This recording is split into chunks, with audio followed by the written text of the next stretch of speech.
Dr. Play, and apologies for that late start. We just had to make sure that the stream was up and running. So let's have a talk about running. Somebody has been running since yesterday. She hit the ground running. My colleagues here tell me that they believe yesterday was the beginning of pound for pound. Boot for boot. Boot for boot. Not good for Charlie Water. Not good for Charlie Water. From the prof. Okay. So should the NPP bother at all? Should they even care? Well, the NPP would always bother because they're going into this election bothering whether they are going to win or not. And the beginning of 2021 gave you an indication of the NPP's worst fears. Something that has never happened before in the Fourth Republic. Every party after your second term, you're out. And as much as the NDC tried in 2016, reminding everybody that this was John Mahama's first term, he still did not make it. So the NPP is in that position where they have a lot of challenges, because then this is certainly they'll be done with their second term, and they'll be asking for a third term. Unfortunately for them also, things are not as they would expect them. Okay, so ordinarily in 2008 things were bad, but apart from the fuel price giving us an issue or two, all the things were okay. But in those days, fuel price was everything. It's still everything today, but other factors have also come in play. So the NPP is not in a good place. You've done a domestic debt exchange. People are complaining. You've done a banking sector cleanup, and some people who've still not gotten their monies, they still have issues with you, and they're also complaining. And businesses have also complained about the high cost of doing business in this country. So the last thing you want as a political party is to have a formidable opposition. And that's why you would have seen the NPP consistently doing, the alternative is scary, the alternative is scary, the alternative is scary. I'm not beginning to understand why the NDC decided to outdoor her, because we knew they had outdoor her in the party office. But they wanted her now to be the focus of the campaign. Wow. And yes, that's what you're beginning to see. Because these things that she said, you would expect John Mahama to say them. Okay, when we come, we will do this. But of course, why would they want her to be the focus of the campaign? Well, because you see, the NDC handlers of John Mahama have done him a great disservice. Because by now, the conversation should not be about, do you want John Mahama to come back? The conversation, the NDC should have been able to, actually shape the conversation in a way that the conversation today is John Mahama, come and save us.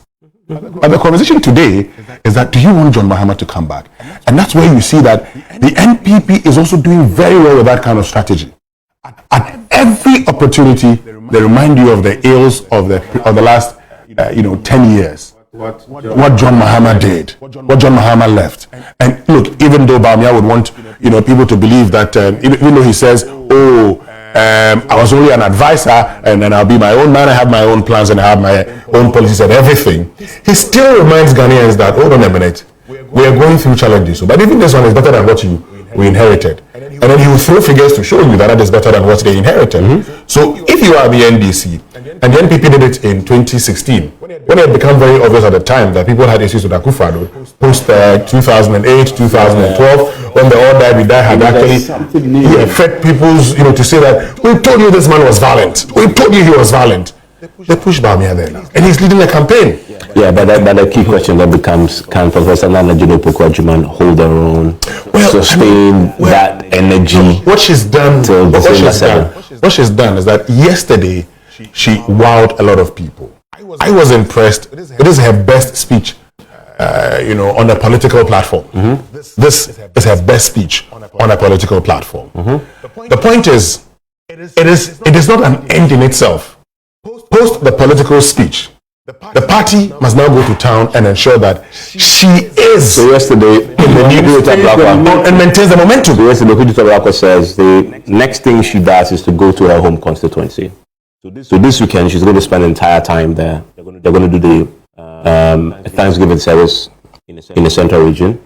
She's going to do a small rally in the central region. She's going to stay there for the entire weekend and come around Monday or Tuesday.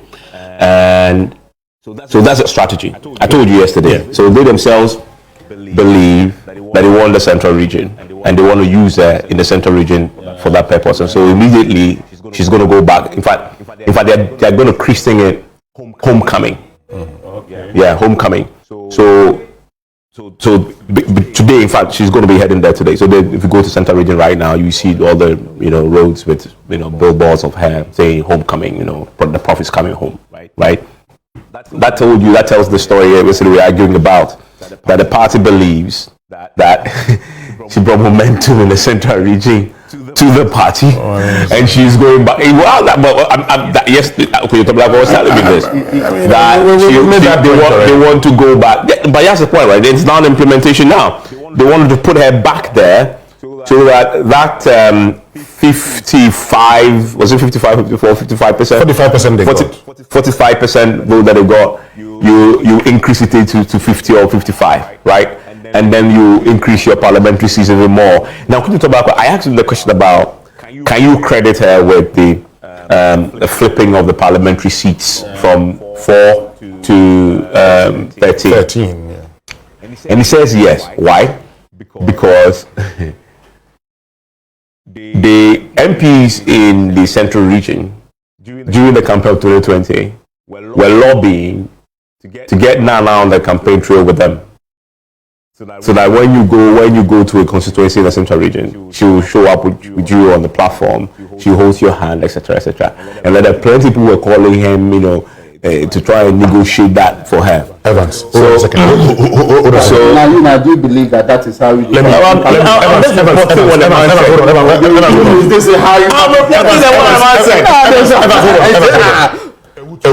West. Do you think that Gabriella won because of Nana Jane Opoku-Agyeman? Yeah. Are you not aware of individuals within the NPP who wanted to win the seat? And so they actually did a lot of things to even thwart the efforts of Nini George Anda. Gomoa West. That was an NDC seat. Yes. Okay. The NPP had won it under in 2004. And some of these are things that just won in the previous election. And some of them were just flipped. And if you some of them they were just flipped because the NPP just won in the previous election. In the tsunami election. 2016 was a tsunami election. Asin North. Yes. Asin North. The whole idea of carving Asin North in 2012 is because there was a feeling that there was a section of the constituency that tilted towards the NDC. So carve it out and take it. They carved it out, took it. But then in 2016, because there was a wind of change blowing, then they took it. Okay, so are you going to credit that? Look, I'm saying that because in the past, because we don't have a lot of data to say, why did you vote for this party and all that party? You can actually say, I cannot sit here and say she did not play a role. But I'm saying that don't let it be said that she was the reason why we did this, because then now we begin to go into the details. Why did we not know, for instance, that in the Chief whereas the NPP had issues, they were likely to lose that seat? Did we not know that this PCRPO for his constituency, yes, it's a code of Acquah. Did we not know, for instance, that for a very long time it was a very close this thing, and so they flipped it in 2012. Then NPP came back in 2016, and there was confusion between the parliamentary candidate and his executives, and then the NDC took over. These are things. So if we begin to, but look, that notwithstanding, we can go to a. I say that because in the past we have said that Bawumia is credited for the NPP's performance in the northern region, which we have seen that he actually campaigns solely in the northern region. The strategy was obvious. It was obvious. I mean, the point we've made is that this strategy isn't obvious, because now you see her in OT. Where you see her there. The evidence isn't there to suggest that she was really concentrated in the Central region. If they put her in the Central region, Western region, Ashanti region, and then she stays in these regions, then post 2024 we can come back and check the results and say, what I sense they are doing now is saying that we will concentrate in these areas. But at least, politicians, they will be assistants, they will be maintaining that kind of thinking, which might not be backed by any data, backed by any facts, backed by any form of reasoning, but they will maintain that. But they know deep within their hearts that we are taking her back there because we don't think that a lot of work was done with her on board there. That is factual. So why previously did they tell us they're going to do homecoming party and those things for her? were they announcing that, oh, we will do this, what they did yesterday? Is that the same thing they did previously? They go and do a big speech, let the thing be telecast all over. In 2020. No, I'm saying they did some form of, but not this kind of outdooring. This kind of everybody should be interested, everybody should participate kind of outdooring. For me, I hope you get my point. Today, They now want to concentrate the listen, the morning show this morning when you asked the question of Felix Kwachu about whether this was deliberate and whether they deliberately rebranded her, and she says, "Oh, there was nothing like rebranding. She's always been like this." Like everybody knows that's clearly just saying something to try and find an answer. The truth is, they have deliberately they knew what her shortfalls are. But even yesterday, yes, I've read a lot into the speech that she delivered yesterday and the way she did it and the things she said. Okay, but that's scripted. Yeah. That's scripted. She was speaking to the prompter. The real game is when she gets onto the campaign trail, no script, off the cuff. Can she hold her own? And for me, that is where the real deal is. That's where the real assessment will come to play. Because whether or not when she walks in the market, she can tell 15 market women that she'll be voting this way. It's not been helping you convince them to change their vote, or even believe that whatever she tells them should be the way forward. That is how you carry constituencies along. And now our microphones will be following them. We're going to be paying attention to what she says when she's in the marketplace and she's talking to when she's campaigning. How does it resonate with the people? But how authoritative is she sounding compared to what she did recently? And that for me is a key thing. But there's something else that I noticed today. The NPP is deliberately not putting out men to respond to her. Is that the sense I get? I listened to the morning show today. The lady was speaking to her. Dr. Otibo. Was that deliberate or it was just... Well, I mean, we told a lot of them are in just... But you see, the NPP is also doing something very smart. See, when they start, they just touch what Acquah did today, Dr. Acquah did today, was to just touch on a bit of the things she did. Then all of a sudden, Felix jumps into Dr. Bawumia. You and I seated here, all of us seated here, we know that. If you do that, you are actually diminishing the success of your candidate's powers. And then NPP is setting a trap. Quickly they start, which was to be expected. But I feel that if the NDC really wants to, sustain the momentum, it's not about Bawumia did this, Bawumia did that, Bawumia did that. Because today, what you really need is to get people to know. Is get people to know what they get in selecting a John and Jane ticket. If they want to be focused, because she's thrown her jabs at Bawumia, but most importantly, it is now time also to actually remind people about what she brings on board. And I remember having a conversation with Mama Yaga years ago, and he said, you're not only going to win an election based on the shortfalls of your opponent, but it's also based on what you communicate to the people. And so in 2016, for instance, we asked people, what was the NDC going to do? They say, Twaso. What was the NDC going to do? They say, we would build projects. But what was the NPP going to do? Free SHS. One district, one factory. One village, one dam. So now at least you hear the NDC say, we're going to do 24-hour economy. Then in 2020 they came out with Okada. Then they came out with the big push. They came out with, they're talking about coding, training 1 million people in coding and all of 1 million youth in coding and all of that. So now you can see the NDC realizing that you have to tell people what you want to do, and as much as you would hate sloganeering, you cannot go into a campaign without sloganeering. Because at the end of it all, people must remember what it is that you will do. Or must remember you for something. So that you not only be relying on what's likely to be the opponent's thing. And I get your point. The NDC should not be quick to move on to discussing Bawumia as against portraying Prof. It's dangerous. But Bawumia's face is going to No, I'm saying that you have an opportunity from what she has done to push it further. Push she has high level integrity. Throw whatever you want to throw at her, let's see whether it will stick. But she's only good because she is a contrast to the NPP. I'm not disputing that. I'm saying that if you make the mistake of making it look like we are moving on from Prof quickly, it will become very difficult to put her back in the main seat and spotlight that you want to use for your election. But do you want her in the main seat and spotlight? Why not? In fact, why not? why was the Baumia factor important? Because even though it was President Acquah that was in the contest, she is not Baumia. I am saying so, but there's an attempt to push it. I made this point yesterday. I think you guys are lifting her to the pedestal. No, she's in a league of her own. You cannot deploy her in that same. She's in a league of her own. She's not. And they are there to portray the qualities that she knows from the table. But to say that you want to project her and make her the focus, which when has been used, I think it would be suicidal. In all fairness, from yesterday, this was what they did. Even today, that's the plan. Of course. You said yesterday that it's difficult to attack a woman. You didn't see Dr. Tibudaku. No. I mean, she's an academic, she's a woman. It makes sense. And then she will soften her voice and say, "Oh, but I felt you would have touched on this and that and that and that." Because you see, and we're having this conversation after the show. Well, you're going to debate, you're going to fight a woman in public and you say you win.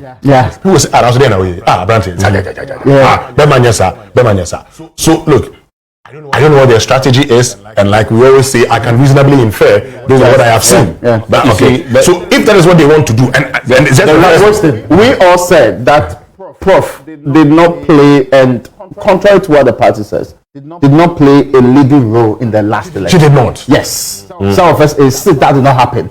It is what they want to do this time around. Yes, but because it appears that you need to give the people something more to win the election. Okay, but my point is that okay, so that's what assuming that's what they want to do. And they put her out there. MPPs can decide that we don't have to respond to her. Focus on John Mahama, which is the point you started with. Yes, which is also making the point about John Mahama that you is still doing Bamia. So once you do Bamia, then people will target John Mahama. That's my point. That's my point. So if the strategy, as you guys are articulating, is that they will put her out there because it's difficult to attack a woman, NPP, they don't need to attack her. They don't need to do anything to her. Let her fire. Focus. But that's also where the NDC says, she will be in charge, among others, of education, health, social protection, gender. Now, so if she talks about these things, you probably would say, oh, okay, so this is where she'll be. But of course, the MPs also started saying, oh, but executive power rests with the president. What are you trying to say? So that's what I'm saying. That look, for now, I'm sure we'll come back. Maybe after 2024, we should write a book. Come back and look at how the election went. But what we are beginning to see promises that 2024 would be an exciting election. Everybody's putting their chips on the table. They're trying to put. And now, if you are the NPP, you want to find out. Let me just chip this in. Why the NPP would bother? Okay, so she's going to be in charge of education, health, and so who becomes your running mate? But that's exactly what as a response to this. Because already you've made somebody from the central region your majority leader. So that person, and this is where the NPP would need the services of somebody like Kennedy Ejapong, unfortunately. They would need him also in the central region, together with Alexander Akpenyumaking. And Alexander Akpenyumaking has a huge task ahead of him, because now he must deliver the region to the NPP. Not if you're not even doing the parliamentary part, you must hold on to your presidential vote. Exactly. If you don't do so, it's a massive. If they're able to deliver the central region, the elections will be difficult for the NDC. Okay, so you raised an issue about running mate. Now that we now know the Jane we're going to be seeing on the campaign trail. Again, we are assuming that the Jane we saw yesterday is the Jane who's going to run all through. There's Jane who's going to punch and not hold back. Okay, assuming that's okay. Does it influence Baumia's choice? Well, I doubt very much. It should influence him, but I doubt it will. So that of course now the conversation is around. Do you have a female running mate for MPP who can now consider to be female to female? Right. Pound for pound. Take care on, or you go for a man. You go for a man with a temperament, and for what the names we've seen, people suggest that Napo seemed to be the choice. Front runner. Okay. Now that's dangerous. If we have Napo, who possibly is going to take on Jane, that can. Napo does not take prisoners. He may fall into that trap. Napo has no attacking the woman and just angering the feminist and becoming Napo, he may have learned his lessons. No, when in 2020 education minister. Remember, it was in the Assembly. Yes, he stopped that thing immediately. That he took on the woman. It didn't fly. It was very dangerous. So you see the kind of people who are responding, the women's groups and all those. It became some way. So he stopped. About what he was talking about, if you really discern through it, 80% of what he was talking about was about the one stretch record. But the response. So you have to quickly move into that area now. If you check, subsequently, he was attacking the entire NDC government and not to be down. All the NPP can do is actually to get a campaign spokesperson on education, health, and social protection. And they must all be women. They must all be women. Yeah. When she talks, let them go and respond. So they go and respond. And because we're having this conversation about, and that's if the NDC is quick enough to set at the agenda. But now they've allowed the NPP to kind of lead the agenda. If they're able to set the agenda for the NPP, which is something they should do by now. That is if the NPP takes the bait. Yes, that is as if they take the bait. But you see, when you're a governing party, when you're a governing party, sometimes you are too busy. You're too busy. So you are firefighting. You're too busy. Remember the error they did around the 24-hour economy. It was the NPP that created this. Yes. They created, but they fell into the trap. Yeah, but you see, so now, and then they said something about it, and then boom. Evans, now, then the vice president, the current vice president, is up there attacking every part of it. Then it becomes a big issue. The next day, everybody is saying that you would think that they would have learned the lesson. No, that's what I'm saying. That's what I'm saying. That look, anything can happen.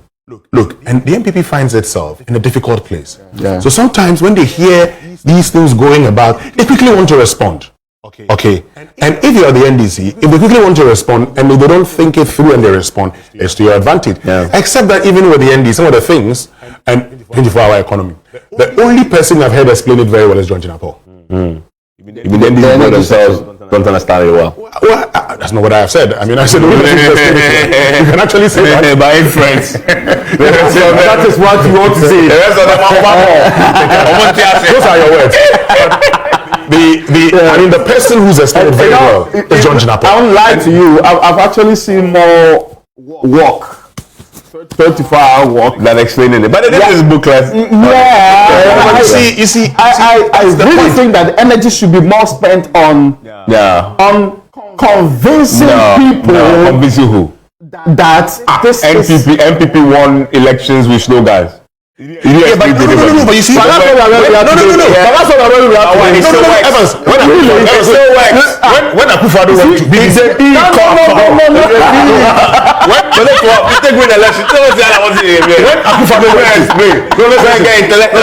when Acquah went to the BBC and was asked how much it will cost, he quickly. By the time he brought Jambafo and Kotu, put a price to it. It was done. That was 2012. It was done. Oh yeah, but that even they still did it. But it was late. The big won the election. But that was the time they did. No.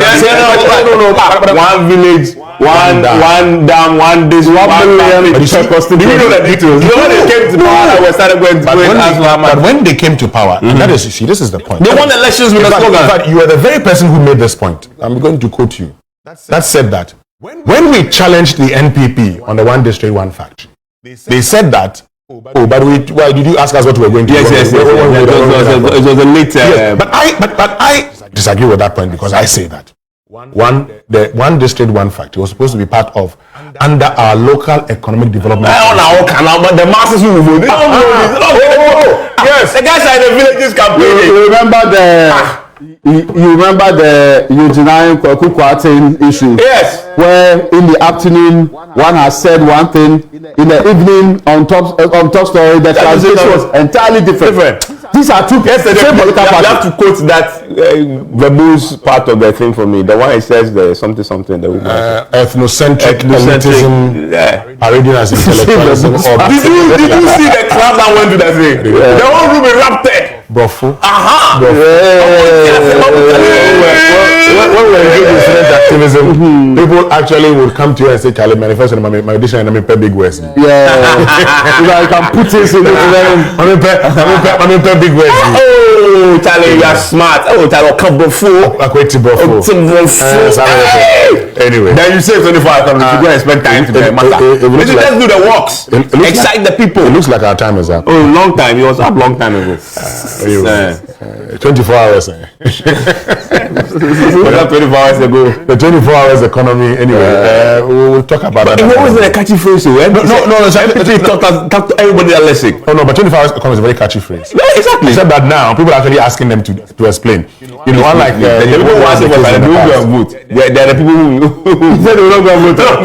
But what do you want to go vote? That is not citizens of this country. No, I think you divide the. But you know what happens, right? I'm not saying that there's anything in and of itself wrong with actually organizing walks. Yeah. But I also think that there's a grouping that will be interested in interrogating it. It makes sense that you make the people understand the policy from all perspectives. So I hope you get my point. So you know how you divide it for those small. So you don't make it look like every day it is work that's going to drum home a policy. Guys, let's meet next week. I'm looking forward to Bamian's running mate. But it's true that's April. Yeah, April. They say but there's still a couple of days left unless something dramatic happens. It will not be named before the by-election. No, it will not be named. No, it'll be after the by-election. But unless something dramatic happens. Matthew Poku Prempe. Really?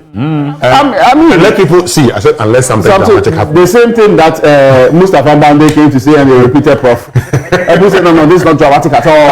But I said, he said that something dramatic happens. I say unless something dramatic happens. The same thing I said not. And people said I said the same thing about Professor Naraji Nupoko Ajiman. But unless something dramatic happens. No wonder they've told us a few days the doomsday will end. So when the doomsday ends, the timeline is that to end at the end of this month. And once you enter May, then they can name somebody. They can't hang the sins of the energy sector. The announcement of the official end to the doomsday will precede the unveiling of him as a running mate. Anyway, guys, have a lovely. Why are you ending the show when you're talking about? We are going for the pause. Okay. We are going for the pause. Elton is ready. Okay.